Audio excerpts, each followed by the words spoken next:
अस्सलामु अलैकुम वरहमतुल्लाहि वबरकातुहू। इन्नल हम्दुलिल्लाह नहमदुहु व नस्तईनुहु व नस्तगफिरुहु व नऊज़ु बिल्लाहि मिन शुरूरि अनफुसिना व मिन सय्यिआति अमालिना। मन यहदिहिल्लाहु फला मुदिल्ल लहु व मन युद्लिल फला हादिय लहु। व अशहदु अल्ला इलाहा इल्लल्लाहु वहदहु ला शरीका लहु व अशहदु अन्ना मुहम्मदन अब्दुहु व रसूलुहु सल्लल्लाहु तआला अलैहि व अला आलिहि व सहबिहि व सल्लम तस्लीमान कसीरा। अम्मा बाद।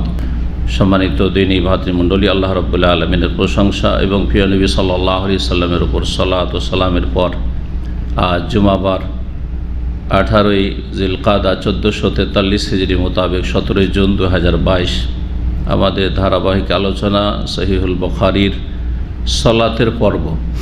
আজকে পর্ব নম্বর 16।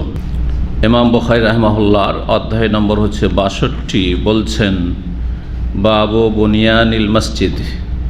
ইমাম বুখারী রাহিমাহুল্লাহ বলছেন এই অধ্যায় হচ্ছে মসজিদের নির্মাণ সম্পর্কে, মসজিদ বানানোর সম্পর্ক সালাতের সাথে। কারণ সালাতুল জামাত সহকারে সালাত আদায় করা মুসলিমদের জন্য, মুসলিম পুরুষদের জন্য ফরজ, আর এই ফরজ আদায় করতে হবে জামাত সহকারে মসজিদে। সুতরাং মসজিদ সালাতের একটা গুরুত্বপূর্ণ অংশ, বরং প্রথম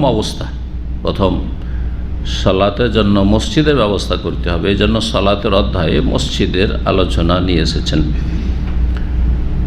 বাবু বুনিয়ানিল মসজিদ, এই অধ্যায় হচ্ছে মসজিদ নির্মাণ সম্পর্কে। ওয়াকাল আবু সাঈদিন, ইমাম সাহাবী, প্রখ্যাত সাহাবী আবু সাঈদ খুদরি রাদিয়াল্লাহু তাআলা আনহু বলছেন, কানা সাকফুল মসজিদে মিন জারিদিন নাখলি। নবী সাল্লাল্লাহু আলাইহি ওয়াসাল্লাম মসজিদ নববী সম্পর্কে বলছেন যে মসজিদে নববীর ছাদ ছিল খেজুরের ডালের। জারিদিন নাখল খেজুরের গাছ, আর জারিদ ডালপালাকে বলা হয়। ও আমারা ওমারও বেবেনা ইল মসজিদে, ওমর রাদিয়াল্লাহু তাআলা মসজিদ পুনর্নির্মাণের নির্দেশ দিলেন। রাসূলুল্লাহ সাল্লাল্লাহু আলাইহি ওয়াসাল্লাম প্রথম মসজিদ নির্মাণ করেন মসজিদ নববীর, আর তারপরে আবু বকর সিদ্দিক রাদিয়াল্লাহু তাআলা আনহু তাতে তেমন কিছু বেশি করেননি। আর তারপর ওমর রাদিয়াল্লাহু তাআলা আনহু পুনর্নির্মাণ করেন, আর তারপরে ওসমান রাদিয়াল্লাহু তাআলা আনহু। এই খোলাফায়ে রাশিদিনের জামানায় ইনশাআল্লাহ তাআলা হাদিসগুলি বা আসারগুলি শেষ করার পরে সম্পর্কে সংক্ষিপ্ত কিছু আলোচনা করব, যাতে একটা ধারণা আপনাদের থাকে মসজিদে নববীর প্রথম ইতিহাস সম্পর্কে। পুরোপুরি ইতিহাস বললে আজকে একটিও হাদিস পড়া হবে না।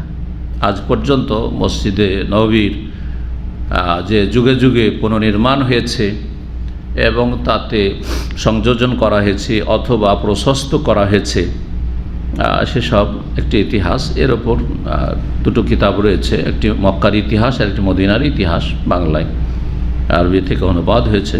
সেগুলিতে আপনারা যারা অতিরিক্ত জানতে চান জানতে পারবেন ইনশাআল্লাহ। তবে সংক্ষেপে জেনে নয় যথেষ্ট, এত জরুরি বিষয় নয় যে ইতিহাসগুলি জানতেই হবে। ওমর রাদিয়াল্লাহু মসজিদের পুনর্নির্মাণ নির্দেশ দিলেন। অকালা, আর বললেন যে আমার উদ্দেশ্য কি, আকেন্নান নাসা মিনাল মাতার, বৃষ্টি থেকে জনগণকে, মুসল্লিদেরকে রক্ষা করো বা রক্ষার ব্যবস্থা করো। আকান্না ইউকিন্ন মানে হচ্ছে ঢেকে নেওয়া, তো ঢাকার ব্যবস্থা করা, যাতে করে বর্ষা বৃষ্টির সময় মানুষ সালাত আদায় করতে এসে মসজিদ নববীতে ভিজে না যায়। তবে সতর্ক সাবধান, একটু সচ্ছলতা এসেছে, পয়সা এসেছে, মানুষ পয়সা আসলেই ঘরবাড়ি যেমন সুন্দর করে, আর ইমানি জজবাতে ইমানি অনুরাগে মসজিদকেও ওই রকম সুন্দর করার চেষ্টা করে। বরং অনেকে এই ক্ষেত্রে সীমা লঙ্ঘন করেছে, বাড়াবাড়ি করেছে মসজিদকে সুন্দর করতে গিয়ে। যেমন নিজের বাড়িঘর, ভোগবিলাসী বাড়িঘর তৈরি করতে গিয়ে মানুষকেই সীমা লঙ্ঘন করেছে, এবং জরুরি ক্ষেত্রে একটি পয়সা খরচ করার তৌফিক হয় না, কিন্তু নিজের বাড়ির জন্য কোটি কোটি টাকা খরচ করছে। এসব কোনো ভালো মানুষের পরিচয় নয়। তো সতর্ক সাবধান করছেন মসজিদ তৈরির ক্ষেত্রে। ওয়া ইয়াকা আন তুহাম্মিরা ওয়া আও তুসাফফিরা, আর সতর্ক সাবধান থাকবে মসজিদকে লাল অথবা হলুদ করা থেকে, লাল অথবা হলুদ করে সুসজ্জিত করা থেকে। তাহলে মসজিদকে রঙিন করা, মসজিদকে আপনার নকশা খচিত করা, এসব আপত্তিকর, অপছন্দনীয়। জি, কারণ তাতে কি হবে, ফাতাফতেনান নাস, লোকজন ফিতনায় নিমজ্জিত হবে, ফিতনায় পড়ে যাবে। এই ফিতনা কি? এই ফিতনার দিকে ইঙ্গিত করে পরে আরেকটি আসার নিয়ে এসেছেন আনাস বিন মালিক রাদিয়াল্লাহু তাআলা আনহু থেকে এবং বুখারী রাহিমাহুল্লাহ। এছাড়াও আরও ফিতনা রয়েছে। এক ফিতনা হচ্ছে খুশু হারিয়ে যাওয়া, সালাতে মনোযোগী না থাকা। কারণ যখন মসজিদ এত চাকচিক্য থাকবে তখন ওই দিকে অনিচ্ছাকৃত তাকাতে থাকবে, অনিচ্ছাকৃত তাকাতে থাকবে। আপনারা যারা পুরাতন হয়তো তারা দেখেছেন, আমার মনে হয় কেউ 20-25 বছরের বেশি সৌদি আরবের নাই এখানে যারা আছেন, তাই না? তাহলে হয়তো আপনারা দেখেননি। হ্যাঁ, যারা 30 বছর 35 বছর আগে থেকে আছেন তারা মসজিদে নববী যদি ওই সময়টাতে দেখে থাকেন তাহলে মসজিদে নববীর রং এইরকম ছিল না। পুরাতন যেটি মসজিদে নববী সেটার রং কোন রং ছিল জানেন? কেউ বলতে পারেন? কেউ জানেন? জি, একেবারে লাল, রক্তের চাইতে বেশি লাল রং ছিল। পিলারগুলি যে পিলার, জি, লাল, একবার রক্তের চাইতে গাঢ় লাল ছিল। প্রথম যখন আমরা 1989 আসলাম, 1409 হিজরি, মদিনা ইউনিভার্সিটিতে প্রথম মসজিদে ঢুকে সালাত আদায় করে অনিচ্ছাকৃত নজরের দিকে চলে যায়। নজর কেড়ে নেই, স্বাভাবিক মানুষ যখন এমন কিছু দেখে যা অসাধারণ তখন অনিচ্ছাকৃত ওই দিকে নজর যায়। নজরকে আপনি ধরে রাখতে পারবেন না, নজরকে ধরে রাখতে পারবেন। মানুষের প্রকৃতি হচ্ছে ভালো দৃশ্যের দিকে, যেটা দেখতে চোখকে খুব সুন্দর লাগে, মজা লাগে, সেটাতে অনিচ্ছাকৃত নজর যায়, অনিচ্ছাকৃত নজর যায়। আর সেই দিকে যত বেশি আকর্ষণ হবে তত বেশি নজর কাড়বে অনিচ্ছাকৃত। এই জন্য অনেক ভালো মানুষরাকে দেখবেন, একটা মেয়ে বা মহিলা যদি সুন্দরী হয়, যত সুন্দরী হবে আর যত খোলা থাকবে অনিচ্ছাকৃত ওই দিকে নজর কেড়ে নেবে। কিন্তু আপনার তাকওয়া যদি থাকে সাথে সাথে নজরটা নিচে নেমে যাবে, অবনমিত হবে। আর যদি না থাকে তো ওইটা কি হবে, ইস্তিরসাল, দৌড়াতে থাকবে। যত দূর পর্যন্ত নজর যাচ্ছে ওই দিক থেকে জানতে পেরেছে ওইদিকে একটা সুন্দরী মহিলা আসছে, ওই দিকে তাকাইতে তাকাইতে ও গেল, তাকাচ্ছে, ও ঘুরতে আছে, অটোমেটিকলি ঘুরতে আছে। ও বুঝছে না যে আমি কতগুলি গুনাহ করলাম ওখান থেকে। আর এটা সাগিরা থাকে না, তখন সাগিরা কখন থাকে? অথবা অনুমতি আছে, অনিচ্ছাকৃত প্রথম নজর পড়ে গেল, নজরা উলা। নবী সাল্লাল্লাহু আলাইহি ওয়াসাল্লাম আলী রাদিয়াল্লাহু তাআলা আনহু বলেছেন, লা তুতবি নাযরাতান নাযরা, নজর উপর নজর দিও না, নজর উপর নজর নিক্ষেপ করিও না। হঠাৎ করে নজর পড়েছে অনিচ্ছাকৃত, রাস্তায় যাচ্ছেন, সামনে হঠাৎ করে একজন মহিলা, অথবা বাড়িতে কোনো মেহমান এসছে আর ভাবছেন যে রুমের ভিতরে আছে আর আপনি আপনার রুমে যাচ্ছেন, আর হঠাৎ করে দরজা খুলে বেরিয়ে চলে এসে, অথবা কোনো বাচ্চা দরজা খুলে দিয়েছে, নজরে চলে এসছে, সাথে সাথে নজর ফিরিয়ে নেন, এতে কোনো গুনাহ নেই। ফাইন্না লাকাল উলা, তোমার জন্য প্রথমটার অনুমতি রয়েছে, কিন্তু প্রথমটা আবার যদি যখন দেখেছি তার নজর নামাবো না, চলবে? এইটা একটাই আমার, একটা দিয়ে সারবো, চলবে নাকি? এই নজরা বলা মানে আকস্মিক, যেটা হঠাৎ করে নজর পড়েছে, অনিচ্ছাকৃত যেটা নজর পড়েছে, বৃষ্টিপাত হয়েছে, সাথে সাথে কি করতে হবে? কুল্লিল মুমিনিনা ইয়াগুযু মিন আবসারিহিম, সূরা নূরে আল্লাহ বলছে মুমিন পুরুষদেরকে বলো যে তার দৃষ্টি যেন নামিয়ে দেয়, নিচে রাখে। ওয়াকুল্লিল মুমিনাতি, আর মুমিন নারীদেরকেও বলো তারা যেন দৃষ্টি নামিয়ে রাখে, কারণ তারও আকর্ষণ আছে। যেমন পুরুষদের মহিলার উপর আকর্ষণ আছে, মেয়েদের আকর্ষণ আছে, মেয়েদের পুরুষদের উপর আকর্ষণ আছে। তো যে কোনো জিনিস মানুষের এটা প্রকৃতি বলছিলাম, যাক কথা ওইদিকে না নিয়ে গিয়ে আসল বিষয়ের দিকে আসি। ফিতনা হচ্ছে খুশু হারিয়ে যাবে সালাতে। আর সালাত কি আদায় করবেন, শুধু পড়ছেন, দোয়া সূরা পড়ছেন, কিন্তু শুধু তাকাইতে আছেন, এত চমৎকার, এত চমৎকার, এত সুন্দর, খুশু শেষ। এটা একটা ফিতনা। সালাত সবচেয়ে বড় ফিতনা হচ্ছে ধর্মীয় ফিতনা, দ্বীনি ফিতনা। আর সবচেয়ে গুরুত্বপূর্ণ ইবাদত মুসলিম জীবনে হচ্ছে 5 ওয়াক্ত সালাত। সালাতে যদি মানুষ ফিতনায় পড়ে যায়, খুশু না হয়, শুধু তাকাইতেই থাকে, কি হলো সালাতে? রূহ বেরিয়ে গেল। খুশু হচ্ছে রূহ, আত্মা, শরীরের চাইতে অনেক বেশি গুরুত্বপূর্ণ, বরং আসল হচ্ছে আত্মা। এটা খোল মাত্র, কভার, কোনো মূল্য নেই। এখনই রূহ বেরিয়ে যায়, হ্যাঁ মৃত, তাড়াতাড়ি একে দাফন করো, মাটির ওপরে থাকার আর অধিকার নেই আর। ওয়াকালা আনাস রাদিয়াল্লাহু তাআলা আনহু বলছেন, আরেক ধরনের ফিতনা, ইয়াতাবাহাউনা বিহা, যখন মানুষ নকশাখচিত মসজিদ নির্মাণ করবে, সাজসজ্জিত করবে, লাল সবুজ করবে, হলুদ করবে, তখন কি হবে? তা নিয়ে গর্ব করবে। প্রতিযোগিতা চলছে আজকাল মসজিদ বানাবার। অমুক পয়সাওয়ালা এত টাকা দিয়ে বা অমুক এলাকায় এত টাকা দিয়ে মসজিদ তৈরি করেছে, আমরা তার চেয়ে বেশি খরচ করে মসজিদ তৈরি করব। মিলিয়ন মিলিয়ন বিলিয়ন খরচ করছে মানুষ মসজিদে। এতে বাহানা বেহা, ফখর করবে, গৌরব করবে। জি, যেটা ফিতনা, মানুষের মধ্যে গর্ব আসা ফিতনা। সুম্মাল্লা ইয়ামুরুনাহা, যখন শুধু মসজিদের বিল্ডিং নিয়ে, দেয়াল আর ছাদ নিয়ে, বিল্ডিং নিয়ে গর্ব করবে, তখন তা আবাদ করবে না, আসল উদ্দেশ্য মসজিদে থাকবে না। ইল্লা কালিলা, অল্প কিছু মানুষ। আর তাই হয়েছে কিয়ামতের লক্ষণ। মাসাজিদুহুম আমেরা, মসজিদ তো খুব একেবারে প্যালেসের মতো হবে, আর কত সাজসজ্জিত হবে। ওয়া খারাবুম মিনাল হুদা, কিন্তু তাতে হেদায়েতের বিরান, হেদায়েতের ক্ষেত্রে মসজিদ বিরান। মসজিদে সলাতে মুসল্লি নেই, ফজরে লোক খুঁজে পাওয়া যায় না, এক কাতার লোক হয় না, বিশাল মসজিদ তৈরি করা আছে। জি, আল্লাহ হেফাজত করে মুসলিমদের। জি, ইল্লা কালিলা। ওয়াকাল ইবনে আব্বাস রাদিয়াল্লাহু তাআলা আনহুমা বলছেন, লা তুযাখরিফুন্নাহা, তোমরা মসজিদকে নকশা খচিত করবে।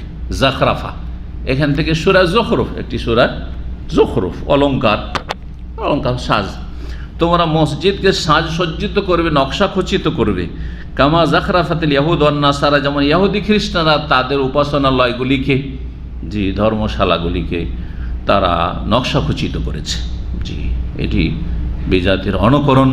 অঢেল পয়সা খরচ করা মসজিদে অথবা নিজের বাড়ি ঘরে, তাতেই সারা জীবনের আয় উপার্জন লাগিয়ে দেওয়া, আর বিনা কাজে ঘর তৈরি করে রাখা, সেগুলো তো শয়তান বাস করবে। মসজিদ ছাড়াও নিজের বাড়ি ঘরের ক্ষেত্রে হ্যাঁ 10-10টা রুম তৈরি করে রেখেছেন, অত দুটো রুমে থাকার লোক নেই। যেই কয়টা রুম থাকার জন্য প্রয়োজন রয়েছে, অতিরিক্ত কোরআন হাদিস দ্বারা প্রমাণিত যে এক মেহমান আসলে তার জন্য একটা রুম লাগবে, একটা রুম তৈরি করবে। এমনি 2-4-5টা রুম খালি পড়ে আছে, মাস কেউ বাস করে না। তাহলে সেগুলোতে কে বাস করছে? অবশ্যই কেউ বাস করছে, তা হচ্ছে জিন শয়তান।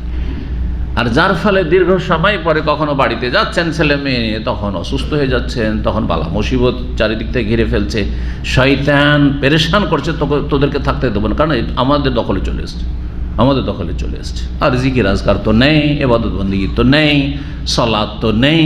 হ্যাঁ, আর পাপ, বাড়িতে পাপে ভরা, বিভিন্ন পাপ হচ্ছে, ছবির পাপ রয়েছে, তো সেখানে গান বাজনার পাপ রয়েছে, শিরক বেদাতের পাপ রয়েছে, কত রকমের পাপ রয়েছে, যার ফলে শয়তান সেখানে বাসা বেঁধে ফেলছে।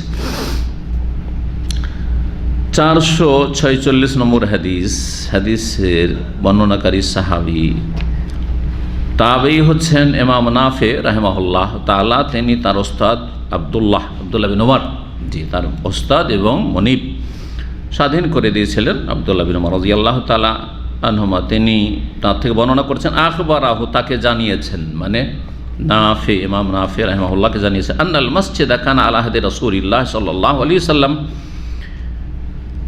মাবনিয়ান বিল লাবান। রাসূলুল্লাহ সাল্লাল্লাহু আলাইহি ওয়াসাল্লামের আমলে মসজিদ নির্মিত ছিল বিল লাবান, কাঁচা ইটের। লাবানাতুন বা লাবানুন মানে হচ্ছে কাঁচা ইট, আর লাবানুন মানে হচ্ছে লাবান, দুধ। লাবান মানে দুধ। আজকাল সৌদি আরবে 2 রকম লাবান, হ্যাঁ, একটা একটু গাঢ় করে যেটা আমরা ঘোল বলি আঞ্চলিক ভাষায়, ওইটাকে লাবান, আর যেটা ফ্রেশ দুধ সেটার নাম হালিব। কিন্তু দুধের দুটোই আরবি, লাবান মানেও দুধ আর হালিব মানেও দুধ, বরং কোরআনের ভাষায় লাবান।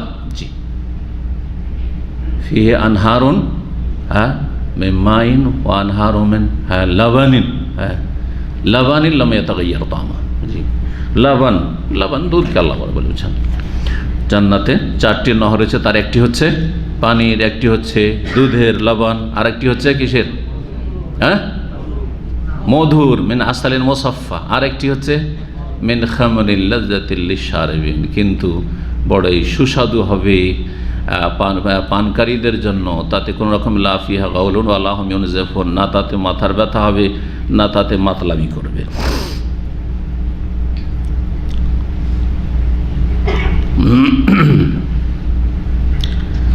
তো বলছেন যে রাসূলুল্লাহ সাল্লাল্লাহু আলাইহি ওয়াসাল্লামের আমলে মসজিদ নববীর যে দেয়াল ছিল তা কিসের ছিল, বিল্লাবেন কাঁচা ইটের, মানে পোড়া ইট ছিল না, পোড়া ইট ছিল না। এই মর্মে শুনে রাখা ভালো, আমাদের বাঙালি সমাজে কিন্তু একটা ধারণা আছে ইট পোড়ানো পাপ, শুনেছেন না, শোনেন না? হ্যাঁ, কিন্তু পোড়াইবে, বাড়ি তো পাকা করবে।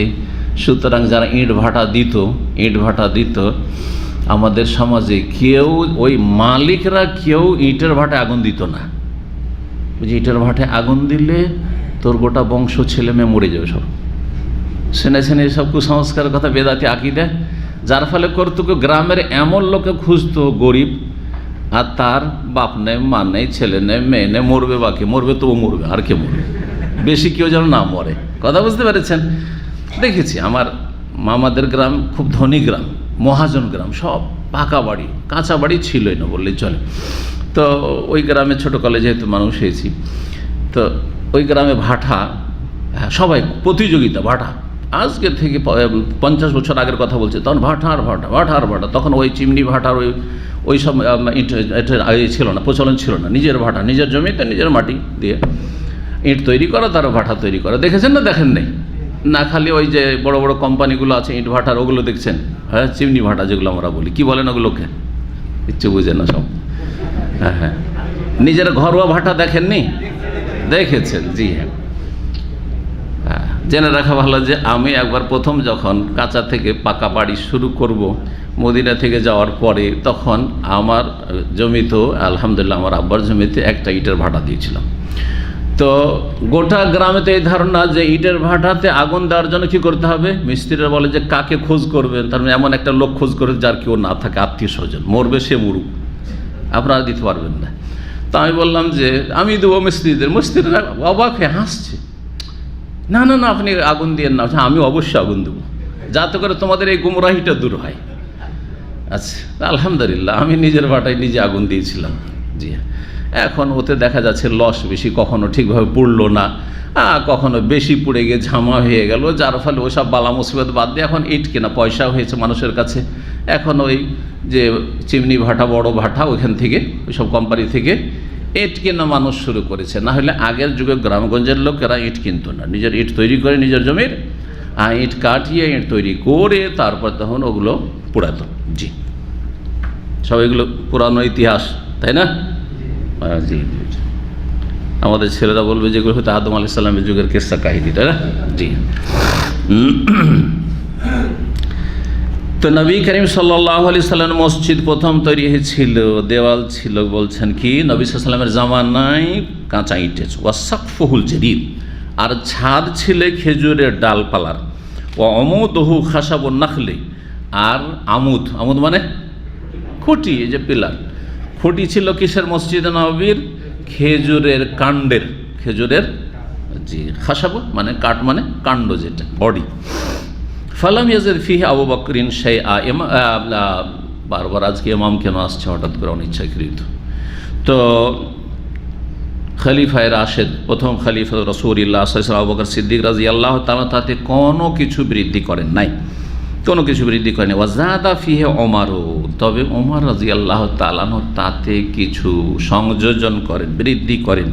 ওয়া বানাহু আলা বুনিয়ানিহি ফি আহদি রাসূলিল্লাহ সাল্লাল্লাহু আলাইহি ওয়াসাল্লাম, তবে সেটা পুনর্নির্মাণ করলেন ওমর রাদিয়াল্লাহু তাআলা আনহু নবী সাল্লাল্লাহু আলাইহি ওয়াসাল্লামের বুনিয়াদের ওপরেই, যা ছিল ফি আহদি রাসূলিল্লাহ, রাসূলুল্লাহ সাল্লাল্লাহু আলাইহি ওয়াসাল্লামের আমলে, বিল্লাবেনে, তাতে বাড়িয়েছিলেন, সম্প্রসারিত কিছুটা করেছিলেন, তাওসিয়া যেটাকে বলা হয়, কিন্তু বানিয়েছিলেন ওই কাঁচা ইট দিয়ে, কাঁচা ইট দিয়ে, যেমন ছিল নবী সাল্লাল্লাহু আলাইহি ওয়াসাল্লামের জামানায়। এই কথা বলার উদ্দেশ্য এই নয় যে ওমর রাদিয়াল্লাহু তাআলা অতটাই রেখেছিলেন যতটা ছিল নবী সাল্লাল্লাহু আলাইহি ওয়াসাল্লামের জামানায়, একটু বড় করেছিলেন।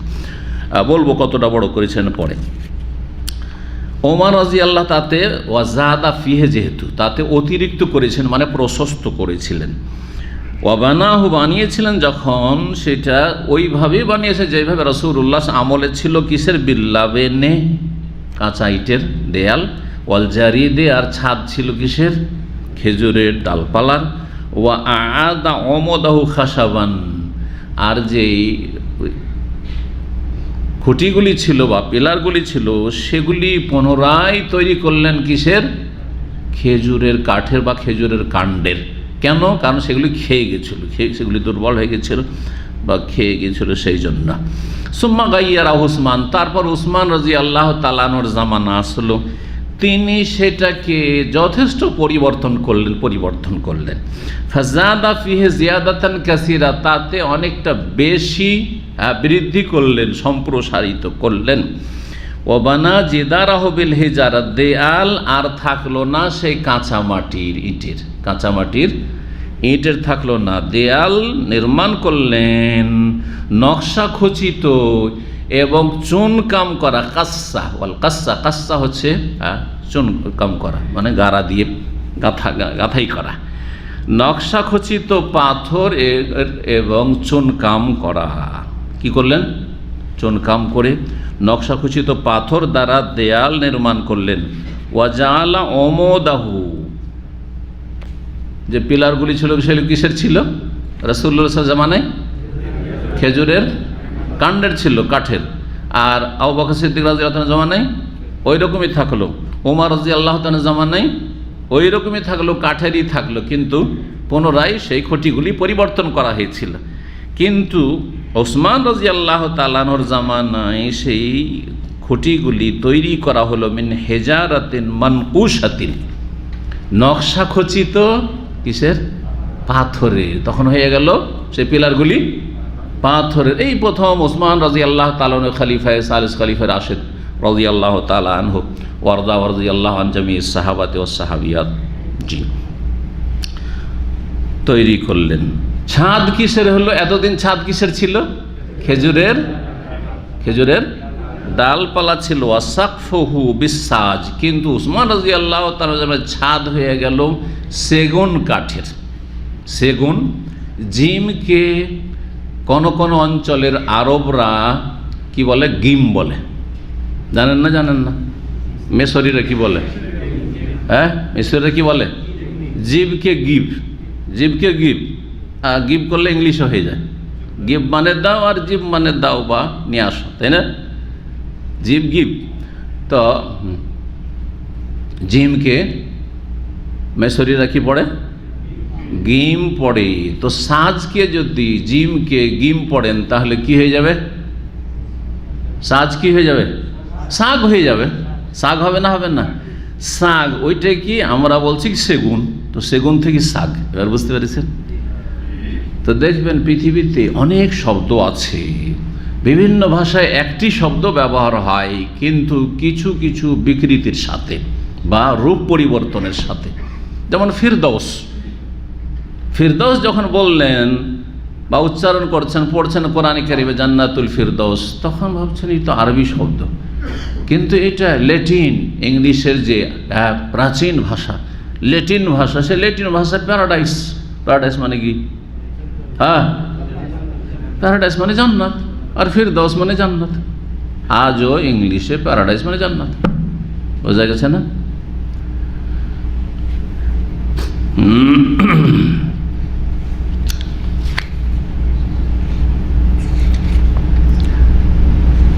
বাবু তাওন ফি বিনাইল মসজিদে, মসজিদের এগুলো সেরে নি, আর তারপরে তখন মসজিদ নবী করিম সাল্লাল্লাহু আলাইহি সাল্লামের সাহাবা কেরাম খোলাফায়ে রাশেদিনরা যে কিছু বাড়িয়েছিলেন, কতটা সে সম্পর্কে ইনশাআল্লাহ একটা ধারণা আপনাদের দেব।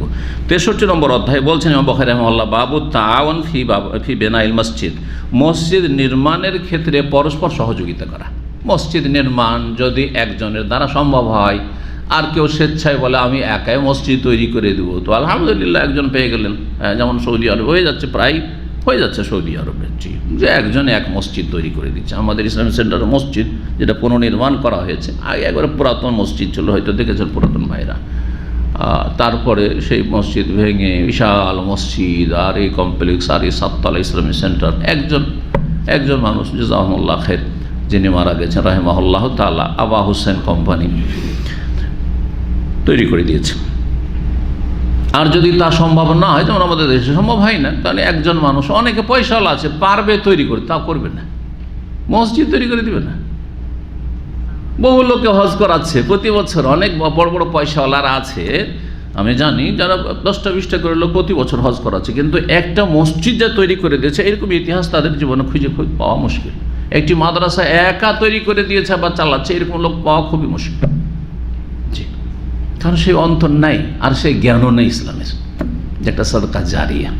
মসজিদ সবচেয়ে উত্তম কাজ, উত্তম সাদাকা। তারপরে মসজিদের পরে তালিমের ব্যবস্থা করা, মাদ্রাসা, তাহফিজ হেফজখানার ব্যবস্থা করা, এতিমখানা, মুসাফির খানা। একজন আমি একাই মুসাফির খানা একটা তৈরি করে দিলাম, এই যে এটা হচ্ছে এতিমখানা তৈরি করে দিলাম না, এইরকম লোক খুব কম পাওয়া যায়। যদি এমনটাই হয় তখন কি করতে হবে?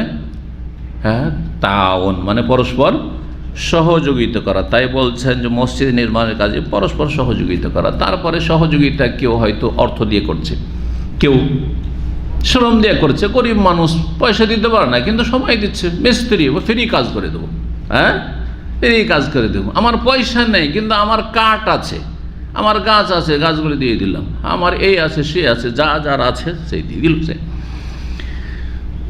আল্লাহ রাব্বুল আলামিন ইরশাদ করেছেন এই মসজিদ নির্মাণের ক্ষেত্রে সূরা তাওবার আয়াত নম্বর 17-18, মা কানা লিল মুশরিকিনা ইয়ামুরু মাসাজিদাল্লাহি শাহিদিনা আলা আনফুসিহিম বিল কুফর।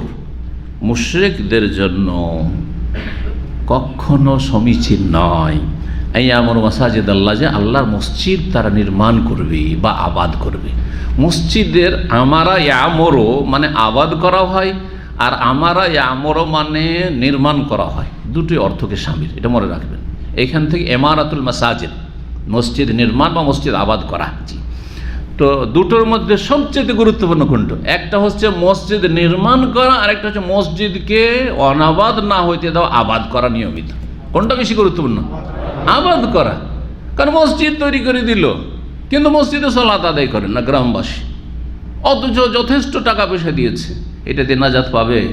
কিন্তু মসজিদ যদি তৈরি নাও করতে পারে, একটা পয়সাও দিতে পারে না গরিব মানুষ, কিন্তু নিয়মিত 5 ওয়াক্ত সালাত আদায় করে, হ্যাঁ, আর মসজিদকে আবাদ করে, পরিষ্কার পরিচ্ছন্ন রাখে, মসজিদের যত্ন করে, মসজিদের খেদমত করে, জান্নাতি। এটা বেশি গুরুত্বপূর্ণ।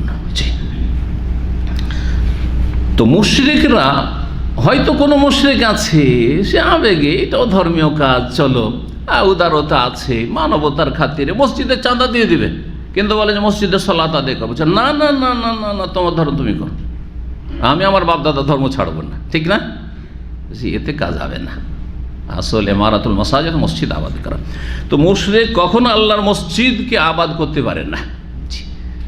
আর মুশরিকের অধিকাংশই হচ্ছে যে আল্লাহ রাব্বুল আলামিনের মসজিদ নির্মাণও করতে পারে না, অথচ কুফরের অবস্থা আছে, তার দ্বারা কি ইসলামের কাজ হইতে পারে? যদি সাময়িক অল্প কিছু লোক আছে, প্রকৃতি ভালো করে হয়তো আর্থিক দিক থেকে, তো সেই ক্ষেত্রে আসল আবাদ সেটি হলো না। এইরকমই যারা শিরকি আকিদার লোক, মুসলিম সমাজের যারা মাজারপন্থী, বেরেলভি, শিরক বিদাত করে, কবর মাজার পূজা করে, 18 মাইজ ভান্ডারি চয়, আর এইসব যতগুলি মাজারপন্থী রয়েছে, সুফিরা, এদের মসজিদ তৈরি করে লাভটা কি? কিছুই লাভ হবে না। কারণ এই মুশরিক মসজিদ আল্লাহর আবাদ করলো না, কারণ শাহিদিন আলা আনফুসিহিম বিল কুফর, রাত দিন কুফরি করছে। এদের মসজিদ তৈরি করেছে আল্লাহর ইবাদতের জন্য, ওইদিকে ইয়া গাউস মাদাদ, ইয়া আলী মাদাদ, ইয়া হোসেন মাদাদ, ইয়া কি বলে শাহজালাল মাদাদ, এই করছে। কি লাভ? কিছুই না, বরবাদ করে দিল। তো বলছেন যে মুশরিকদের জন্য এটা মোটেই সমীচীন নয় যে ইয়ামুরু মাসাজিদ আল্লাহ, মসজিদ আবাদ করবে তারা বা মসজিদ নির্মাণ করবে শাহিদিন আলা আনফুসিহিম বিল কুফর, অথচ তারা কুফরির, নিজেদের ওপর কুফরির সাক্ষ্য প্রদান করছে, তাওহীদের সাক্ষ্য দিচ্ছে না, লা ইলাহা ইল্লাল্লাহ সাক্ষ্য প্রদান করছে না। উলাইকা হাবিতাত আমালুহুম, যারা শিরক কুফরি অবস্থায় দুনিয়া থেকে চলে গেল, তাদের আমলগুলি বিনষ্ট হয়ে যায়, ধ্বংস হয়ে যায়। অফিন নারিহুম খালেদুন, সুতরাং জাহান্নামে চিরস্থায়ী হবে। মসজিদ নির্মাণ করেও জাহান্নামী হবে, চিরস্থায়ী জাহান্নামী। শিরক কুফরি অবস্থা, বড় শিরকের অবস্থা যদি চলে যায়, কুফরি অবস্থা মরে। নাস্তিক, পয়সা আছে, যাও তোমরা নেতা, জনগণের ভোট নিতে হবে, যাও মসজিদ তৈরি করো, যত টাকা লাগে আমি দেবো, হেরে জান্নাত পাবে? কখনো জান্নাত পাবে না। হবে তা আমল বরবাদ হয়ে গেছে। অফিন নারিহুম খালেদুন, জাহান্নামে চিরকাল থাকবে। ইন্নামা ইয়ামুরু মাসাজিদ আল্লাহ, তাহলে আসল মসজিদ আবাদকারী কারা? আসল মসজিদ সত্যিকার অন্তর থেকে যথাযথ মসজিদ নির্মাণকারী কারা? দুটি অর্থ। ইন্নামা ইয়ামুরু মাসাজিদ আল্লাহ, আল্লাহর মসজিদ, মসজিদগুলি আল্লাহর সাথে সম্পৃক্ত আল্লাহ করেছেন। জি, আল্লাহর মসজিদকে নির্মাণ করবে বা আবাদ করবে ওরাই মান আমানা বিল্লাহ, যারা আল্লাহর প্রতি ঈমান রাখে, তাওহীদ ভিত্তিক ঈমান, শুধু ঈমানের দাবি নাই, ওয়াল ইয়াউমিল আখির, আর পরকালের প্রতি যারা বিশ্বাসী, ওয়া আকামাস সালাত, সালাত কায়েম করে। বেনামাজি, পয়সা আছে, মসজিদ তৈরি করছে। অনেকে আছে ইসলামের দাবিদার, কিন্তু বেনামাজি, নামাজ পড়ে না, নামাজ পড়তে মসজিদে আসে না, তোমরা পড়ো, মসজিদ তৈরি করে দিলাম, চলবে না। যারা সত্যিকার মসজিদ আবাদকারী, মসজিদ নির্মাণকারী, ওয়াকামাস সালাত, সালাত কায়েম করবে, ওয়া আতাজ যাকাত, যাকাত প্রদান করবে, ওয়ালাম ইয়াখশা ইল্লাল্লাহ, আল্লাহ ছাড়া কাউকে ভয় করবে না, কাউকে ভয় করবে না। এই নয় যে গায়রুল্লাহকে ভয় করে, সুতরাং জনগণকে খুশি করার জন্য মসজিদও দান করে, আর গির্জা তো দান করে, মন্দিরও দান করে। নেতা আছে না নেই? কারণ তাদের উদ্দেশ্য তো আল্লাহ সন্তুষ্টি নয়, তাদের উদ্দেশ্য হচ্ছে মানুষের সন্তুষ্টি, জনগণকে সন্তুষ্ট রাখা, আর জনগণের কাছ থেকে ভোট হাসিল করা, অথবা জনপ্রিয়তা লাভ করা, মানুষের সুনাম কুড়ানো, সুনাম কামানো উচিত। ওয়ালাম ইয়াখশা ইল্লাল্লাহ, আল্লাহ ছাড়া কাউকে যারা ভয় করে না, ফাসা উলাইকা ইয়াকুনু মিনাল মুহতাদিন, তাহলে নিশ্চিত, এখানে যেহেতু সন্দেহ নেই, সে নিশ্চিত, সম্ভবত নয়, আশা মানে সম্ভবত হয়। তো ক্ষেত্র বিশেষে কোরআনে কারিমে আপনাকে অনুবাদ করতে হবে। সুতরাং নিশ্চিত উলাইকা, যে ওরাই হবে কি, আইয়াকুন মিনাল মুহতাদিন, তার যে হেদায়াত প্রাপ্ত, তারাই হচ্ছে হেদায়াত প্রাপ্ত। সূরা তওবা আয়াত নম্বর 17-18, 447 নম্বর হাদিস। প্রখ্যাত তাবি ইকরামা রাহিমাহুল্লাহ বলছেন, কাল আলী ইবনু আব্বাসিন, আব্দুল্লাহ বিন আব্বাস রাদিয়াল্লাহু তাআলা আনহু আমাকে বললেন, ওয়ালি ইবনিহি আলী, আর তার ছেলে আলীকে বললেন। আলী, আব্দুল্লাহ বিন আব্বাস রাদিয়াল্লাহু তাআলা আনহু মার ছেলের নাম আলী ছিল। তাকে আর কাকে? ইকরামা তাবিকে, এই দুইজনকে বললেন, ইন তালেকা ইলা আবি সাইদিন, তোমরা দুইজনে আবু সাইদ খুদরির কাছে চলে যাও, কারণ তিনি প্রবীণ সাহাবী, সিনিয়র সাহাবী, তার কাছে অনেক হাদিস রয়েছে। যাও, ফাসমা আমিন হাদিসেহি, তার কাছ থেকেও কিছু হাদিস শোনো, কারণ হতে পারে তার কাছে এমন কিছু এলেম আছে যেটা আমার কাছে নেই। সাহাবাই কেরাম আমাদের জন্য উত্তম আদর্শ। রাসূলুল্লাহ সাল্লাল্লাহু আলাইহি ওয়াসাল্লামের পরে এই উদারতা আজকালকার আলেমরা দেখাতে পারবে? খুব কম, মানে বিরল, একবার নাদের, কালিলও নয়, যে আমার কাছ থেকে আর কি শিখলেন, যা শিখলেন যান অমুকের কাছ থেকে শিখেন, অমুকের কাছে কিছু এলেম হাসিল করেন। নিজের প্রশংসা নিয়ে মেতে আছে, নিজের খ্যাতি নিয়ে মেতে আছে, ব্যাস আমি করি, আর কেউ করে না, আমার কাছে সব ইলম আছে, আর কারো কাছে নেই। এই হলো ইখলাসের অবস্থা। জি,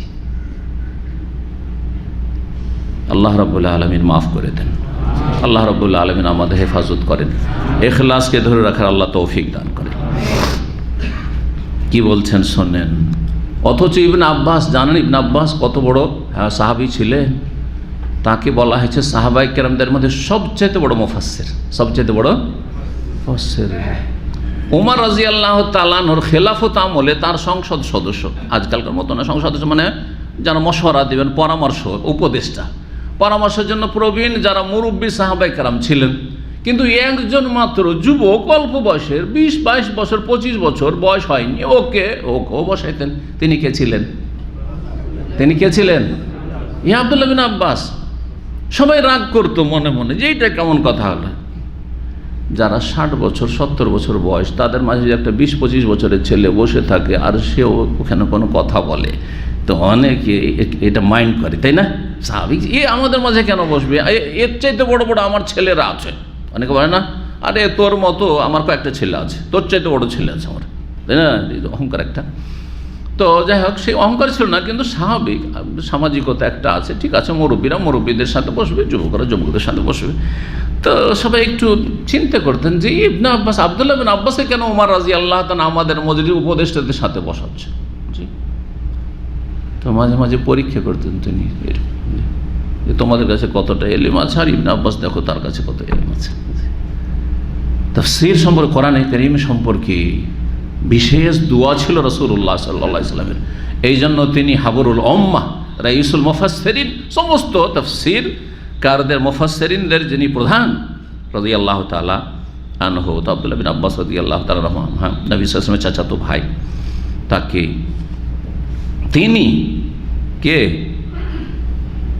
তিনি বলছেন, ইকরামা বলছেন যে আমাকে ইবনে আব্বাস, মানে আব্দুল্লাহ বিন আব্বাস পাঠাচ্ছেন ইকরামাকে আর নিজের ছেলেকে বলছেন, আর ইকরামা যে তার আর এক ছাত্র থাকা বলছেন আবু সাঈদ খুদরির কাছে চলে যাও, তার কাছ থেকে হাদিস শিখো, আমার কাছে যা শিখলে যাও, তার কাছে এমন কিছু হাদিস মুখস্থ আছেন রাসূলুল্লাহ সাল্লাল্লাহু আলাইহি ওয়াসাল্লাম থেকে। তখনকার যুগে তো কেতাব ছিল না, যে কেতাব থেকে সব পড়িয়ে দিল, আমি তো সব পড়িয়ে দিলাম, এরকমটাও ছিল না। সুতরাং সেখানে কিছু কিছু হাদিস হয়তো মুখস্থ আবু সাঈদের আছে, তিনি বর্ণনা করেছেন রাসূলুল্লাহ সাল্লাল্লাহু আলাইহি ওয়াসাল্লাম থেকে সরাসরি শুনে, আমি সরাসরি শুনিনি, আমার কাছ থেকে যদি শিখো তাহলে ভায়া হয়ে আমি আবু সাঈদ থেকে শুনেছি, তার চাইতে ভালো কি যে সরাসরিকে তার কাছ থেকে। এটা বলা হয়েছে এজাজা আলিয়া, ওপরের ওস্তাদ যদি পাই তাহলে জুনিয়রের কাছে কেন শিখবো। আজকাল বড় রোগ হচ্ছে মারাত্মক সোশ্যাল মিডিয়াতে, আর আমাদের যারা সহি আকীদার ভাই বোন তাদের একটি বড় রোগ অজ্ঞতার কারণে হচ্ছে যে বড় বড় আলেমদের কাছ থেকে এরা ইলম শিখে না। কার কাছ থেকে শিখে? হ্যাঁ, যাদের বাকপটু, অথচ তাদের যে কোনো রকমের যোগ্যতা, ইলমি যোগ্যতা আছে না, সোশ্যাল মিডিয়াতে খুব একটু চমক লাগানো কথাবার্তা বলে, আর তাতে একটু মশলা দিয়ে কথা বলতে পারে। মনে করে আরে বাবরে বাবরে, তো বলার ভঙ্গি তো অমায়িক ভঙ্গিমা, আর এ তো দারুণ ব্যাপার স্যাপার। হ্যাঁ, আজকাল তো তরুণদের একবারে কি হয়েছে, যেটা কি বলা হচ্ছে, হ্যাঁ আইডল। জি হ্যাঁ, এইভাবে না, কিয়ামতের একটি লক্ষণ হচ্ছে আকাবের থেকে না শিখে আসাগের থেকে শিখা, বড়দেরকে বাদ দিয়ে ছোটদের কাছ থেকে ইলম শিখা, বড়দেরকে বাদ দিয়ে ছোটদের থেকে ইলম শিখা। জি,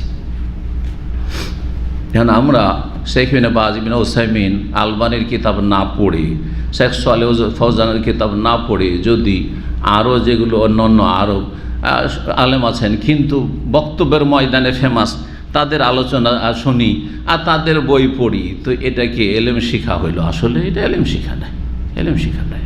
এটা কিয়ামতের লক্ষণ। এটা জি,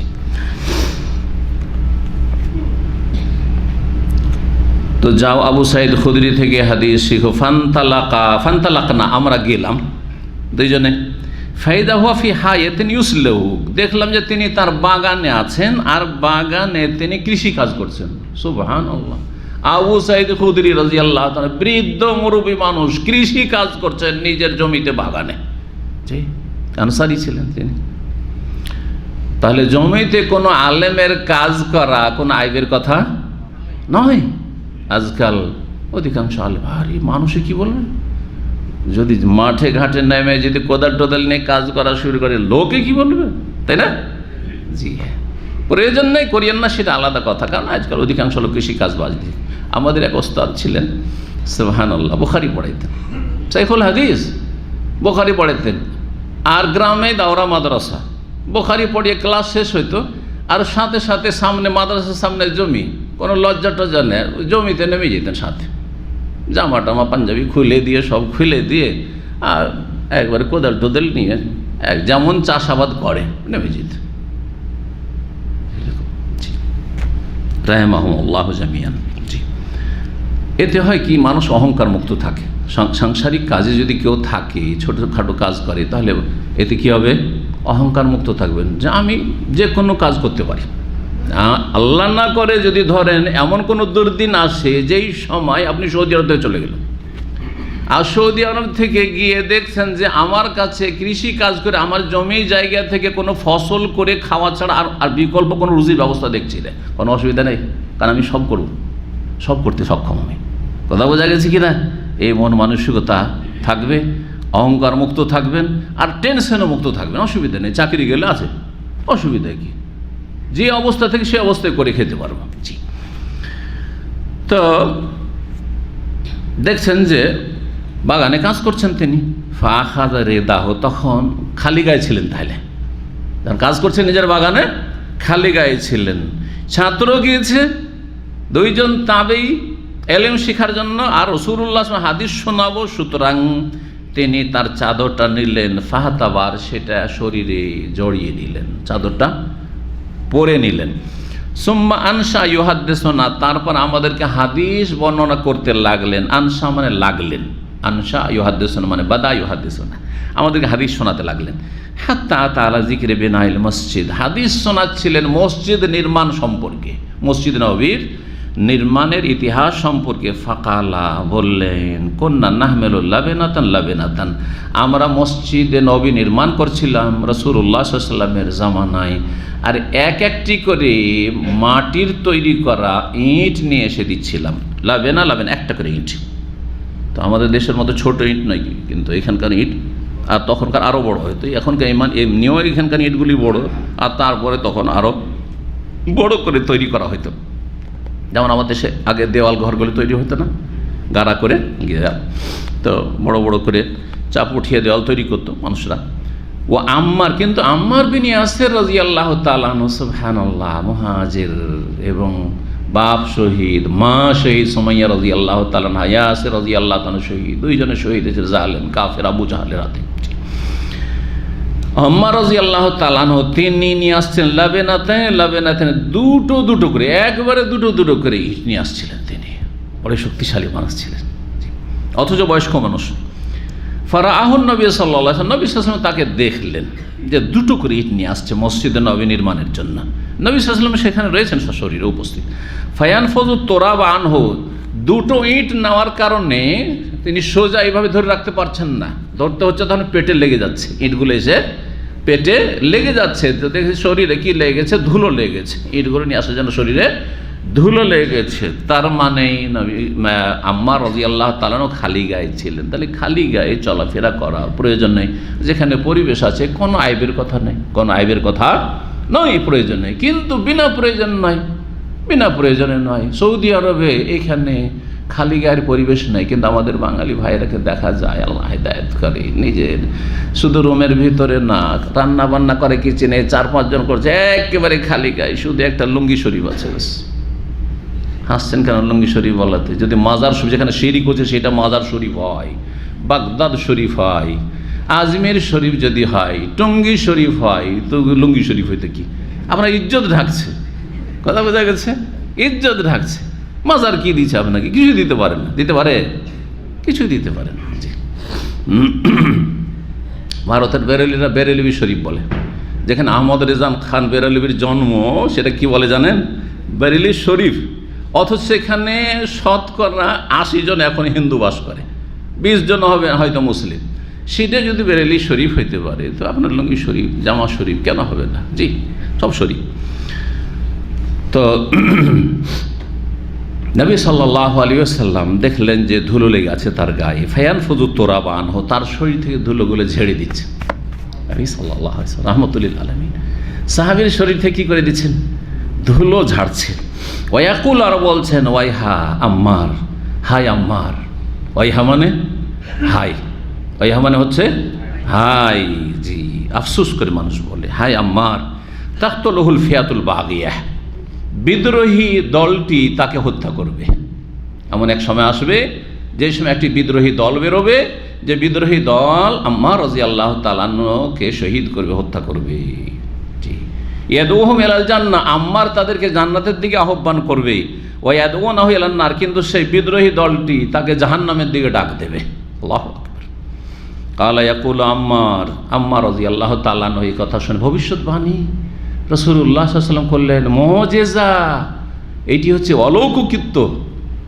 আল্লাহ জানিয়ে দিয়েছেন যে এমন একটা সময় আসবে যখন মুসলিমদের মাঝে ফিতনা হবে, আর যেই ফিতনায় জড়িয়ে যাবে, আর যার ফলে একদল বিদ্রোহের ঘোষণা করবে, আনুগত্য করবে না খলিফায়ে রাশেদের খলিফার, আর তারা নিজের যুক্তিকে প্রাধান্য দিতে যাবে, যদিও সেটি তাদের ইজতিহাদি ভুল ছিল। আমরা ইমান ইয়াকিন রাখি যে ইজতিহাদি ভুল ছিল।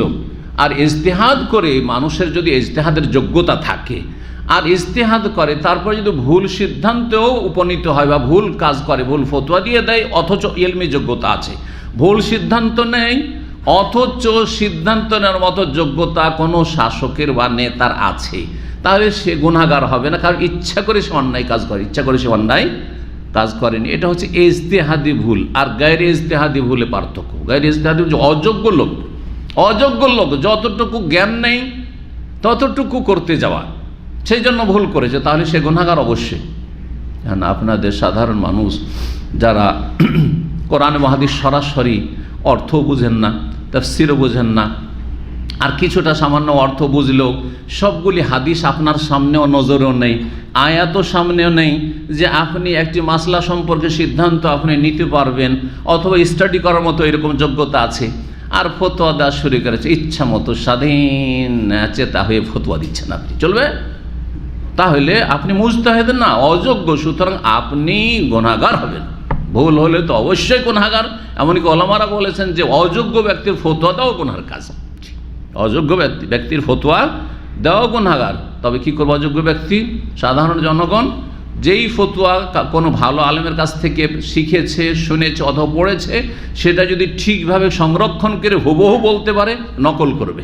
সে মুফতি নয়, সে নাকেলে ফতোয়া, সে নাকেলে ফতোয়া, ফতোয়া নকলকারী। ফতোয়া নকল করাই বাধা নেই, কিন্তু নকল করতে কি যেন বিকৃতি না ঘটান, ঠিকভাবে যেন সেটা আদায় করতে পারেন। জি, তো বলেন আফসুস, আক্ষেপ, আম্মার তাকতুলহুল ফিয়াতুল বাগিয়া, সেই বিদ্রোহী দলটি তাকে হত্যা করবে। ইয়াদুহুম ইলাল জান্নাহ, আম্মার তাদেরকে ডাকবে জান্নাতের দিকে।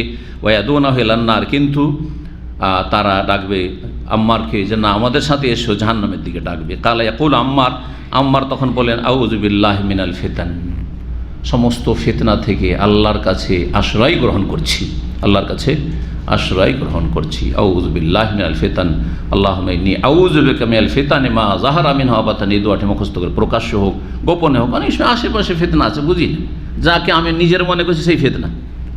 হ্যাঁ, যাকে আমি নিজের মনে করছি বা যেটা আমার জন্য ভালোবাসছি সেটা হচ্ছে ফিতনা। কে পয়সাকে ভালোবাসেন না? সবাই পয়সাকে ভালোবাসেন, তাই না? যদি 1 লাখ টাকা দেবো, ভাই এত টাকা নেব না, বালা মুসিবত কেউ আছে পৃথিবীতে খুঁজে পাওয়া যাবে যে আমি 1 লক্ষ না 1 কোটি রিয়াল তোমাকে দেওয়া হবে? কেউ বলেছেন না না না আমি পারবো না, সামলাইতে পারবো না, পৃথিবীতে খুঁজে পাওয়া যাবে? পাওয়া যাবে না। আরে বাপরে, আরও চাই, আরও চাই, হালমি মাজিদ। জি, এটা হচ্ছে মানুষের স্বভাব। কিন্তু অধিকাংশ মানুষের জন্য পয়সা হচ্ছে ফিতনা। নবী সাল্লাল্লাহু আলাইহি ওয়াসাল্লাম বলছেন লিকুল্লি উম্মাতিন ফিতনা, প্রত্যেক উম্মতের এক এক ফিতনা রয়েছে। বনি ইসরায়েলের ফিতনা ছিল নারীর ফিতনা, আর ও ফিতনাতু উম্মতি, আমার উম্মতের ফিতনা হচ্ছে আল মাল, পয়সা।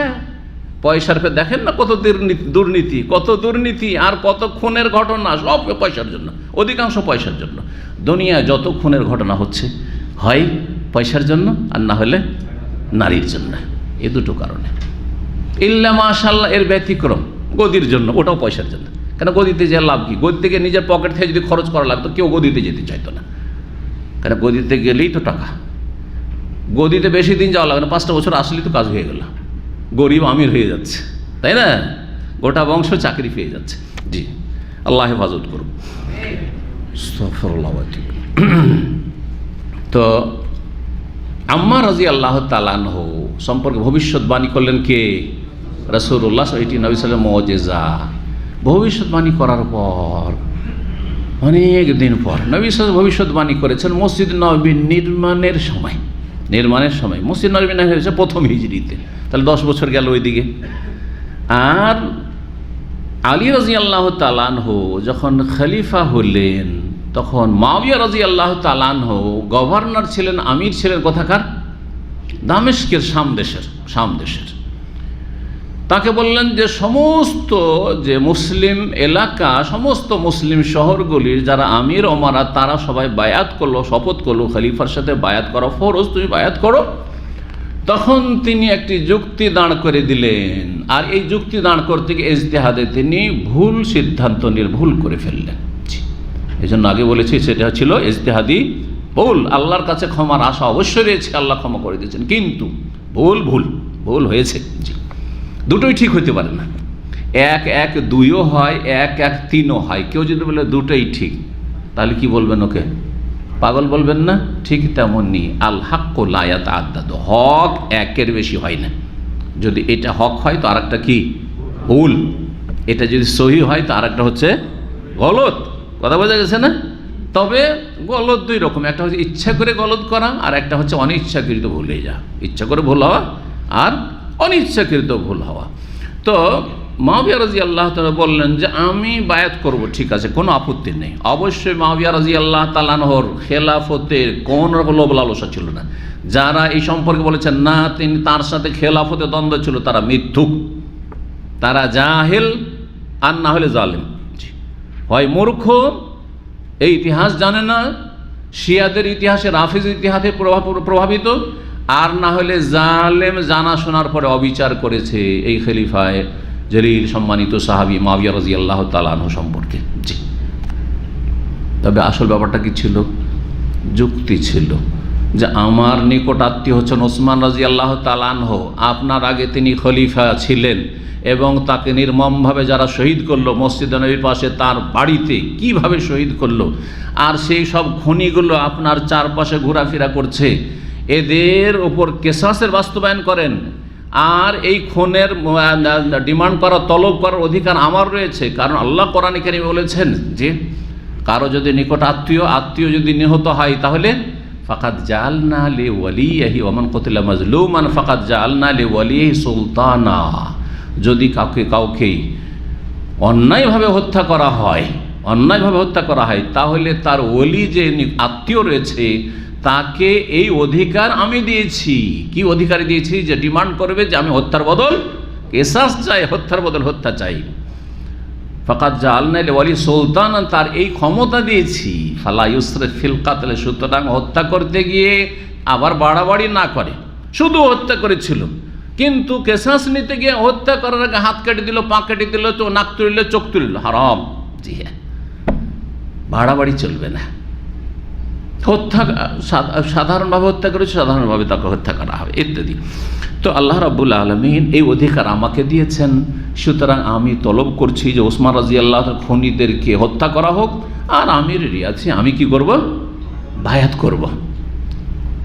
আলী রাদিয়াল্লাহু তাআলা এমন পরিস্থিতিতে ছিলেন যে এরা চারিদিক থেকে এমনভাবে তারা প্রভাব বিস্তার লাভ করেছে যে মাঝে মধ্যে এমন অবস্থা যে তার জীবন নিয়ে টানাটানি এদের হাতে। যদি সেই সময় এই পদক্ষেপ নেন, অসম্ভব পদক্ষেপ নেওয়া, আলী রাদিয়াল্লাহু তাআলা ওইভাবেই তারা হত্যা করবে যেমনভাবে হত্যা করেছিল তারা এই বাগী বিদ্রোহী দল ওসমান রাদিয়াল্লাহু তাআলা আনহুকে। তিনি বললেন যে একটু পরিস্থিতি শান্ত হইতে দাও, আর তারপরে তুমি আমার হাতটাকে মজবুত করো, সমর্থন করো, আর তারপরে এতগুলি লোককে, 50-100 লোককে তো হত্যা করা যাবে না। যেই কয়জন ঘরে ঢুকেছিল আর তারা হত্যায় জড়িত ছিল, তখন সেই লোকগুলিকে শুধু চিহ্নিত করা হবে, ধরা হবে, আর তারপরে তাদের কেসাস নেওয়া হবে। কথা কারটা বেশি শক্তিশালী ছিল, যুক্তিসঙ্গত ছিল? আলী রাদিয়াল্লাহুর কথা বলছেন না, আগে হত্যার বদল হত্যা, কেসাস, তারপরে বায়াত।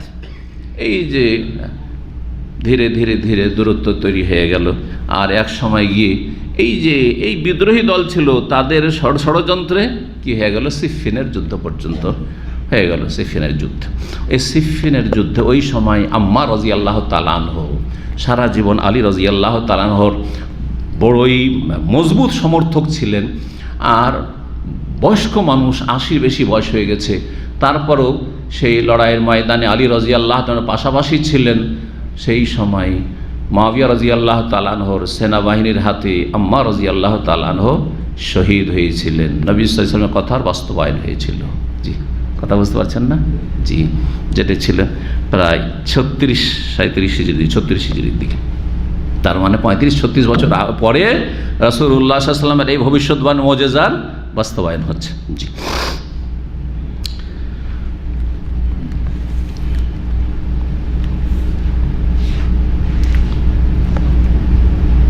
মসজিদ নির্মাণ সম্পর্কে আরও হাদিস চলে আসছে, তবে আমরা এখানে মসজিদ নবীর যে সম্প্রসারণ অথবা তাতে যে আপনার পুনর্নির্মাণ এই সম্পর্কে সংক্ষিপ্ত আলোচনা করি। খোলাফায়ে রাশেদের জামানায় যা হয়েছিল। নবী করিম সাল্লাল্লাহু আলাইহি ওয়াসাল্লাম মসজিদ নির্মাণ করলেন প্রথম মদিনা যাওয়ার পরে পরে।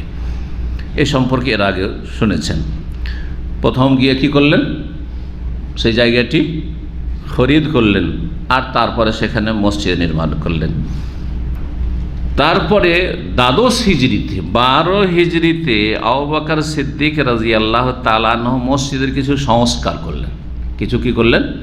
সংস্কার করলেন, বৃদ্ধি করলেন, সংস্কার করলেন। আর সেই পুরনো যে খুঁটিগুলি ছিল সেই খুঁটিগুলি পরিবর্তন করে দিলেন। ওয়ালাম ইয়াজিদ ফিহি শাইআন, কোনো কিছু বৃদ্ধি করলেন না। এটা ছিল কোন হিজরির কথা? 12 হিজরির কথা। 17 হিজরিতে ওমর রাদিয়াল্লাহু তাআলা আনহু, ওমর রাদিয়াল্লাহু তাআলা আনহু আবু বকর সিদ্দিক রাদিয়াল্লাহু তাআলা মাত্র 2 বছর, 13 হিজরি পর্যন্ত। আর 13 হিজরি থেকে শুরু করে খেলাফত 10 বছর বেশি চলেছে ওমর রাদিয়াল্লাহু তাআলা আনহুর। ওমর রাদিয়াল্লাহু তাআলা আনহু 17 হিজরিতে তিনি পুনর্নির্মাণ করলেন। এই মর্মে সহিহ বুখারীর হাদিস আমাদের সামনে গিয়েছে। তিনি কি করেছিলেন? 17 হিজরিতে এই কাজটি শুরু করলেন, কিন্তু তাতে কিছুটা সম্প্রসারণ করলেন। আশেপাশে যে ঘরবাড়িগুলি ছিল মসজিদের আশেপাশে সেই জায়গাগুলি ক্রয় করে নিলেন। যারা বাড়িওয়ালারা ছিল তাদের কাছ থেকে কিনে নিলেন আর সেটা তাতে সামিল করে নিলেন। এই ক্ষেত্রে কতটা তিনি বাড়িয়েছিলেন? পশ্চিম দিকে তিনি 20 হাত বাড়িয়েছিলেন। পশ্চিম দিক কোন দিক? কে বলবে তাড়াতাড়ি? মসজিদ নববী থেকে পশ্চিম দিক কোন দিক? বাবুস সালাম, বাবুর রহমত দিকে। বাবুস সালাম যেখান থেকে সালাম করার জন্য ঢুকছেন, জি হ্যাঁ। তো পশ্চিম দিকে বাড়িয়েছিলেন কয় হাত? 20 হাত। দক্ষিণ দিকে অর্থাৎ কোন দিকে? কেবলার দিকে। দক্ষিণ দিক মানে কেবলার দিকে বাড়িয়েছিলেন 10 হাত, জি হ্যাঁ। আর উত্তর দিকে বাড়িয়েছিলেন, দক্ষিণের পরে উত্তর দিকে বাড়িয়েছিলেন সালাসিনা জিরাআন, কত? 30 হাত। 30 হাত মানে পেছন দিকে, তাহলে মুসল্লিরা যখন দাঁড়াবে তখন পেছন দিকে উত্তর দিকে বাড়িয়েছিলেন 30 হাত। তাহলে হয়ে গেল মসজিদের দৈর্ঘ্য 70 মিটার, 140 হাত অর্থাৎ 70 মিটার। উত্তর থেকে দক্ষিণ হয়ে গেছিল 120 হাত মানে 60 মিটার। আর পূর্ব থেকে না 70 মিটার ছিল, বলছি 70 মিটার ছিল, 140 ছিল উত্তর থেকে দক্ষিণ, আর 120 হাত ছিল 60 মিটার পূর্ব থেকে পশ্চিম। আর বাকি থাকে একটা দিক শুধু। তাহলে কি করেছিলেন তিনি? ওমর রাদিয়াল্লাহু তাআলা আনহু কিবলার দিকে একটু বাড়িয়েছিলেন, কয় হাত? 10 হাত বললাম। বাবুস সালামের দিকে কতটা বাড়িয়েছিল? উত্তর দিকে 20 হাত বাড়িয়েছিলেন। আর 30 হাত বাড়িয়েছিলেন কোন দিকে? উত্তর দিকে অর্থাৎ মুসল্লিদের পেছন দিকে। একটা দিক বাকি থাকলো, সেটা হচ্ছে নবী সাল্লাল্লাহু আলাইহি ওয়াসাল্লামের যে কবর রয়েছে বা মা আয়েশা রাদিয়াল্লাহু আনহা যে হুজরা আছে ওই দিকে কিছুই বাড়াননি। কেন? ওয়ালাম ইয়াজিদ মিন জিহাতিশ শারক, পূর্ব দিকে কোনো কিছু বৃদ্ধি করেনি। লিউজুদ হুজরাতে উম্মাহাতুল মুমিনিন, কারণ উম্মাহাতুল মুমিনিনদের সেখানে কি ছিল? হুজরাগুলি ছিল, কক্ষগুলি ছিল লাইন ধরে। মা আয়েশা রাদিয়াল্লাহু তাআলা ঘরটা শুধু এখন বহাল আছে, কারণ সেখানে যেহেতু নবী সাল্লাল্লাহু আলাইহি ওয়াসাল্লাম, আবু বকর সিদ্দিক আর ওমর রাদিয়াল্লাহু আনহু তাদের কবর আছে। আর বাকি ঘরগুলিকে সরিয়ে দেওয়া হয়েছে, ওইগুলো লাইন দিয়ে যে মুসাল্লান নেসা মহিলা সেকশন রয়েছে ওই দিকটাই এই ঘরগুলি ছিল 9 বিবির। এই ছিল ওমর রাদিয়াল্লাহু আনহু জামানার। তো আচ্ছা, ওপরে কতটা উঁচা ছিল? বলছেন যে 11 হাত ছিল। এই যে দেখেন কতটা হবে এটা আইডিয়াতে? 11 হাত হবে? আর মনে হবে না, 11 হাত ছিল। মসজিদের দরজা কয়টি ছিল? বলছেন ও জুয়েল মসজিদ সিত্তা, তবে 6টি দরজা তখন ছিল। মসজিদ নববীর দরজা ছিল 6টি। দুটো ছিল পূর্ব দিকে, দুটো পূর্ব দিকে অর্থাৎ কোন দিকে? এই যে বাকির দিকে, যেদিকে সালাম করার পরে বেরিয়ে চলে যাচ্ছেন, জি বাবে উসমান, যেটাকে বাবে জিবরিল বলা হচ্ছে। আর একটি বাবুন নেসা, মহিলাদের জন্য। দুটো দরজা ছিল পশ্চিম দিকে। পশ্চিম দিক কোন দিক? বাবুস সালামের দিক। একটি তো বাবুস সালাম আর একটি বাবুর রাহমা। প্রথম বাবুর রাহমাটাই ছিল, কারণ মসজিদ তো সামনের দিকে ছিল না, বাবুস সালামের দিকে তো আগে মসজিদ ছিল না। তো বাবুর রাহমাটা প্রথম, আর অস্তহুদেশা বাবুস সালাম। আর বাবুস সালাম যে সামনের দিকে, যেটা প্রথম দরজা, ওই দিক থেকে প্রবেশ করলে সে বাবুস সালাম নতুন করে তৈরি করলো। তাহলে সেই দিকে দুটো দরজা। ও বাবানে মিনাল জাহাতি শামালিয়া, আর পূর্ব দিকে অর্থাৎ যেদিক থেকে মসজিদ নববীতে ঢুকছেন মুসল্লিরা, যদিও চারিদিক থেকে ঢুকছেন এখন, কিন্তু অর্থাৎ মুসল্লিদের পেছন দিক। তো এই দিক থেকে দুটো দরজা ছিল, এখন অনেক দরজা বেড়ে গিয়েছে। জি, সংক্ষেপে এই ক্ষেত্রে বলা যেতে পারে যে ওমর রাদিয়াল্লাহু তাআলা আনহুর আমলে বলছেন যে বৃদ্ধি করা হয়েছিল 1100 স্কয়ার মিটার, 1100 স্কয়ার মিটার। এর মাধ্যমে মসজিদে নববী এর টোটাল স্কয়ার মিটার হয় 3575 মিটার স্কয়ার ফিট যেটা বলা হচ্ছে, মিটার বলা হয়েছে, ফিট নয়। তারপর ওসমান রাদিয়াল্লাহু তাআলা আনহুর জামানায় 28 থেকে 30-এর মধ্যে এই দীর্ঘ 2 বছরে মসজিদ প্রশস্ত করা হয়, মসজিদ নববী প্রশস্ত করা হয়। তিনি যখন মসজিদে নববী প্রশস্ত করেন তো কিবলার দিক থেকে তিনি 10 হাত বাড়িয়ে দেন। আবার কিবলার দিকে কত বাড়ান? 10 হাত। পশ্চিম দিকে 10 হাত। পশ্চিম দিক কোন দিক? বাবুস সালাম দিক। জি হ্যাঁ। আর বলছেন যে অমিনাল জাহাতি শিমাল ইশিয়ান জেরান, আর উত্তর দিক থেকে অর্থাৎ যে দিক থেকে মুসল্লিরা গিয়ে দাঁড়াচ্ছে, তো এইদিকে 20 হাত বাড়িয়ে দেন, 20 হাত বাড়িয়ে দেন।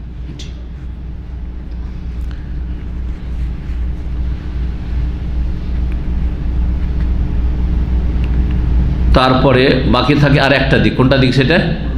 নবী সাল্লাল্লাহু আলাইহি ওয়াসাল্লামের যে বিবিগণ উম্মাহাতুল মুমিনিন সেই দিকে যে কক্ষগুলি ছিল সেই দিকে, ওই দিকে তিনি ওই অবস্থায় রেখে দেন, কারণ সেই দিকে যেহেতু নবী সাল্লাল্লাহু আলাইহি ওয়াসাল্লামের কবর রয়েছে এবং সেই দিকে উম্মাহাতুল মুমিনিন তখন অধিকাংশ বেঁচে আছেন, তাদের হুজরাগুলি রয়েছে। তারপরে বলছেন যে এই মসজিদের যে বাড়ানো আসবাহতুল মিনাস শিমাল এলার জন্য উত্তর থেকে দক্ষিণ 170 হাত হয়ে যায়, অর্থাৎ 85 মিটার, আর পূর্ব থেকে পশ্চিম হয়ে যায় 130 হাত, অর্থাৎ 65 মিটার। আর যেটুকু বাড়ানো হয়েছিল ওসমান রাদিয়াল্লাহু তাআলা জামানায় তার পরিমাণ হচ্ছে 496 মিটার মুরাব্বা, মানে স্কয়ার মিটার। জি, মসজিদ ওসমান রাদিয়াল্লাহু যখন নির্মাণ করলেন বড় মজবুত করে তৈরি করেছেন, যার ফলে ওসমান রাদিয়াল্লাহু তাআলা আনহুর তৈরির জামানা হচ্ছে 28 থেকে 30 হিজরি। 30 হিজরি থেকে শুরু করে 88 হিজরি পর্যন্ত আর যে শাসকরা এসেছেন, এর মাঝখানে আলী আসলেন 4-5 বছরের জন্য রাদিয়াল্লাহু আনহু, তার মাবিয়া রাদিয়াল্লাহু তাআলা কত বছর? 20 বছর, তারপরে ইয়াজিদ, তারপরে আরও সব। কিন্তু আর কোনো রকমের কাজ করা লাগেনি। 88 হিজরিতে বাদশাহ ওলিদের জামানায় তাতে সম্প্রসারণ ঘটানো হয়। জি, যাই হোক, তারপরে আমরা এখন হাদিসের দিকে ফিরে আসি।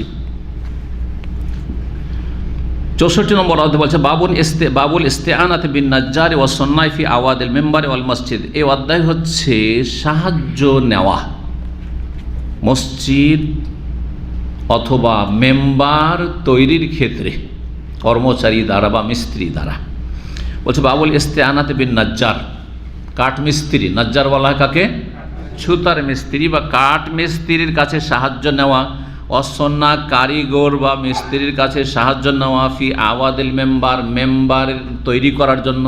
আওয়াদ উদের বহুবচন, মানে হচ্ছে মেম্বারের কাঠ, অর্থাৎ মেম্বারের আসল হচ্ছে কাঠ দিয়েই তৈরি, যেহেতু নবী সাল্লাল্লাহু আলাইহি ওয়াসাল্লাম জামানা হয়েছে। কিন্তু জরুরি নয় যে কিয়ামত পর্যন্ত কাঠ দিয়ে রাখতে হবে। কোথাও যদি সিমেন্টেড করে সেটা যায়, উদ্দেশ্য হচ্ছে উঁচা জায়গা থেকে খুতবা দেওয়া। এই ক্ষেত্রে একটু বাড়াবাড়ি আমাদের দেশে আছে যে না, যেহেতু নবী সাল্লাল্লাহু আলাইহি ওয়াসাল্লামের মেম্বার ছিল কাঠের, তাই কাঠেরই হইতে হবে। তারপরে নবী সাল্লাল্লাহু আলাইহি ওয়াসাল্লামের মেম্বারে যেহেতু 3 সিঁড়ি ছিল, শুধু 3টেই হইতে হবে, তার বেশি বাড়ানো যাবে না, এমনটা আসলে নয়। এই ক্ষেত্রে খানিকটা আমাদের সমাজে বাড়াবাড়ি রয়েছে। তবে 3টে দিয়ে যদি যথেষ্ট হয়ে যায় 3 সিঁড়িতে, তাহলে ঠিক আছে। আর কাঠের যুগে থাকে, যদি থাকে না আর কাঠ চলে তো ঠিক আছে, কিন্তু এমনটা নয় যে না কাঠ ছিল তো কাঠই রাখতে হবে। তাহলে নবী সাল্লাল্লাহু আলাইহি ওয়াসাল্লামের মেম্বার ছিল ঝাউ গাছের, তাহলে ঝাউ গাছ খুঁজতে হবে, ঝাউ কাঠ খুঁজতে হবে নাকি?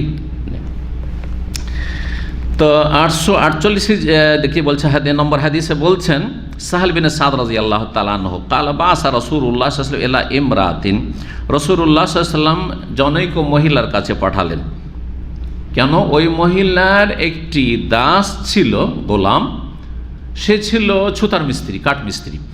তার কাছে পাঠালেন আনমুরি গোলামাকিন নাজ্জার, তোমার যে ছুতার মিস্ত্রি গোলাম রয়েছে, কৃতদাস রয়েছে, তাকে তুমি নির্দেশ দাও ইয়ামালি আওয়াদান, আমার জন্য কয়েক সিঁড়ি বিশিষ্ট কিসের কাঠের কি তৈরি করে দেবে, মেম্বার তৈরি করে দেবে। আওয়াদ এখানে ভাব অর্থ হচ্ছে মেম্বার তৈরি করে দেবে। আজলেসু আলাইহিন্না, যার উপর আমি বসবো এবং খুতবা দেব।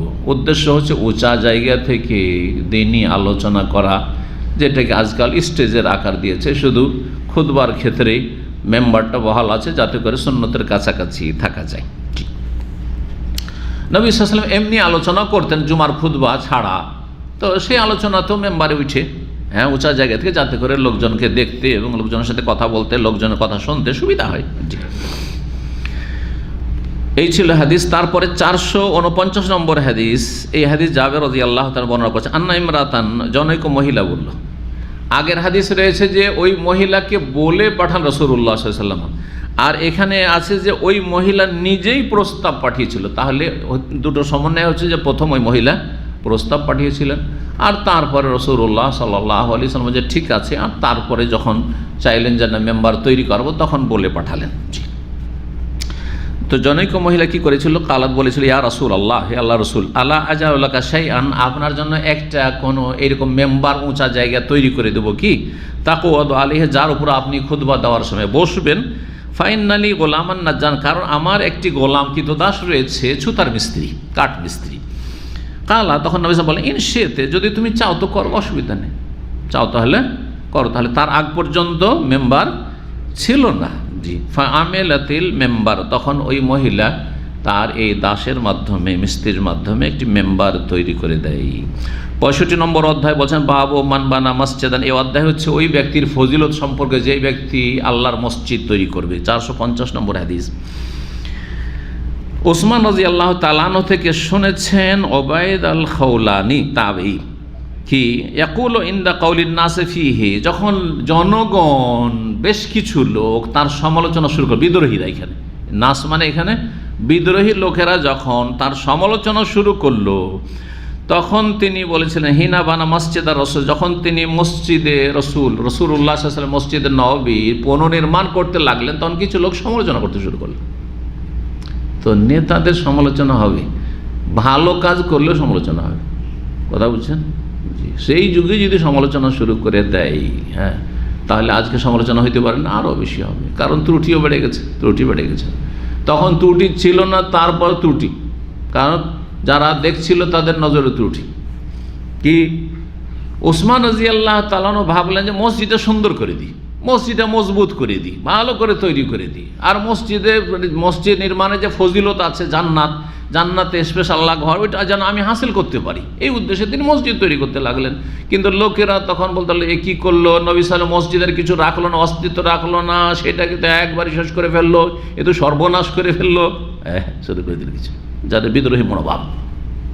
সমাজে কিছু থাকবে এরকম। জি, তো এই হচ্ছে অবস্থা। তখন তিনি নবী সাল্লাল্লাহু আলাইহি ওয়াসাল্লামের এই হাদিস শোনালেন, কি বলছে, ইন্নাকুম আকসার, তোমরা খুব বেশি বলাবলি শুরু করে, বেশি সমালোচনা শুরু করেছো আমার, শোনো।